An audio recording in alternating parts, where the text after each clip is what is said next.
You know how in the movies at the end where the good guys or the heroes or whatever are driving away and looking back at a sense of achievement or of a land they just conquered or something they just built? Yeah, that's not how this story ends.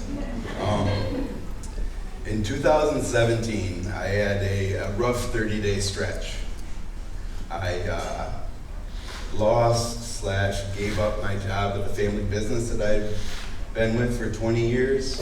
I got divorced, and I had to sell my house, which I had fixed up for the past 8-10 years, along with losing the ability to see my stepson, who I helped raise every day.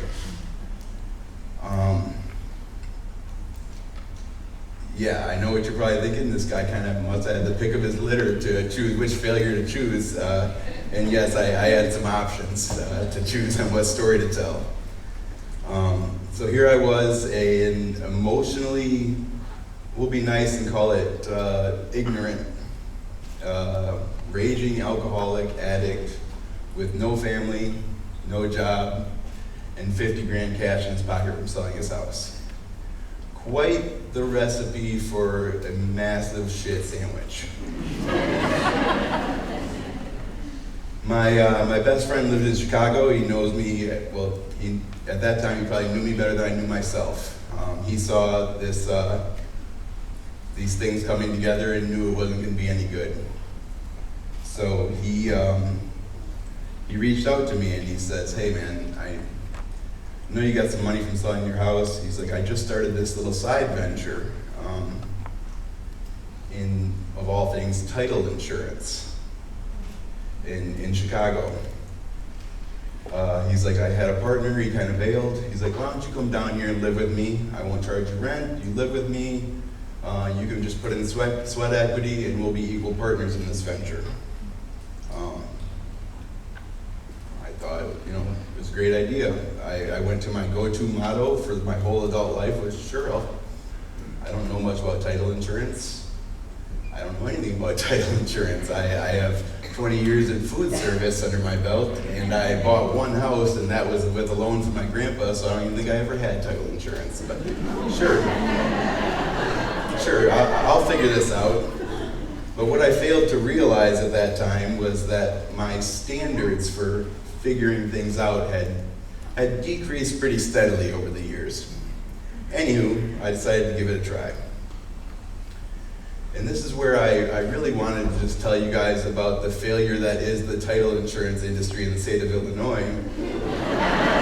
But they said, no, it's got to be your failure. It can't be someone else's. So, anywho, I moved down there with I'll say pretty good intentions. I moved down there and I'm going to give this a whirl. It's a good opportunity. So we're in the beginning of this planning phase, right? He's got a normal job, a very successful business that he runs. So he kind of left me to my own devices and we just have kind of weekly check-ins. So the planning phase or the idea phase or, how are we going to attack this? What's what? What do we want to do? So I put myself through a super rigorous, maybe 90-minute session of perusing Google to find out what title insurance is. It was grueling, I tell you, man, it was bad. So I had not even the bare bones of what it was in my head. But we decided, like in Illinois, the brokers or agents can help you or can choose your title insurance company. So we decided, hey, that's the avenue we're going to go. We'll get contacts with them, set up meetings with them, and have them become their preferred title insurance provider. So I was like, great, we have a plan. So I start making this contact list. It's going okay, and I'm like, all right, Andy, you're holding it together. You're doing it. All the meanwhile, my addiction is still active. I'm still drinking daily and using whenever I can. So after that, you gotta start making calls. And I I've been in retail, like I said, food service my whole life, so like cold calling was completely new to me, so it was awkward and uncomfortable, and I hated every second of it. But I'm doing it, and I'm getting through to like 2 people that matter. It's usually leaving a voicemail or talking to their assistant. And I start to gain a little bit of steam, and I have a couple of meetings set up. First meeting I walk into and sit down and just get peppered with processes and title insurance questions, of which I don't have one answer to. I'm just like BSing my way through everything, and not even like an educated BS, like straight up, this guy doesn't know what he's talking about BS. So that was pretty, deflating, obviously. But it made me say, oh, that kind of sucked. And instead of like going and doing some more work or research, I was like, I think I just need more names on the list. I think I just need to broaden this net.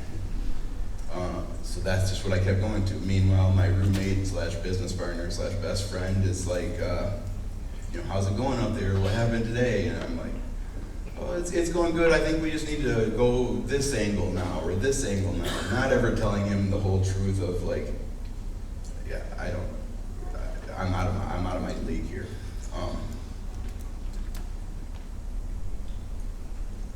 I keep adding more and more people to the list. I have maybe one more meeting, kind of get hammered again. I'm a little bit better than the first one, but not much. But my contact list is growing. My contact list is pretty impressive at this point. I just haven't called them yet or actually had any meetings with them yet. But I can hang my hat on that. As I'm going through each day, I'm dreading the whole thing more and more, just the whole process of everything. I'm not holding up my end of the bargain. I'm living with this guy for free. I'm earning equity in a company that does have potential for free. I'm doing all this, but I just can't get myself to do the work. Even when I have my motivated days, I'm doing the work that I'm choosing that doesn't make me feel uncomfortable. I'm just doing whatever it's easy to me at that point. After about 4 months, my contact list was about 330, I think, that I had. And I'd made about half of those calls. So 4 months, decent contact list. Haven't really followed through on the calls. 2 meetings, 1 policy sold. That 1 policy sold, a friend. So my roommate, friend, business partner, he's on vacation. And all the while I'm seeing the, addiction or alcoholism addiction just kind of just get heavier and heavier, and I know I'm using it as an escape, and it's feeding itself and it's feeding itself, and everything's getting worse. So he's on vacation. I go to the store to get my bottles so I can ignore the work that I should be doing, and my card gets declined. I had purposely not checked my bank balance this whole time. I started with 50 grand 4 months ago, not paying rent. That happens. I slowly walk back to the house. I sit and stare at the wall the rest of the day. And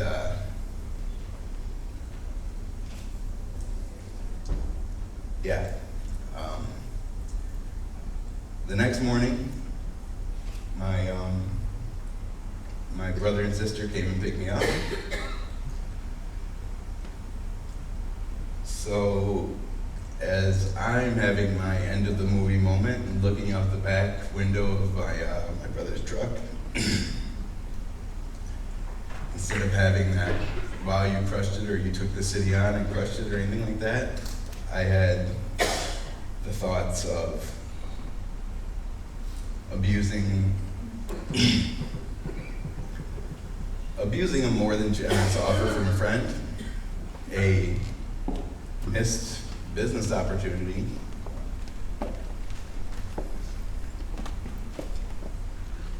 $50,000 with literally nothing, well, one golf club to show for it. And on my way to Pine Rest to be on suicide watch because I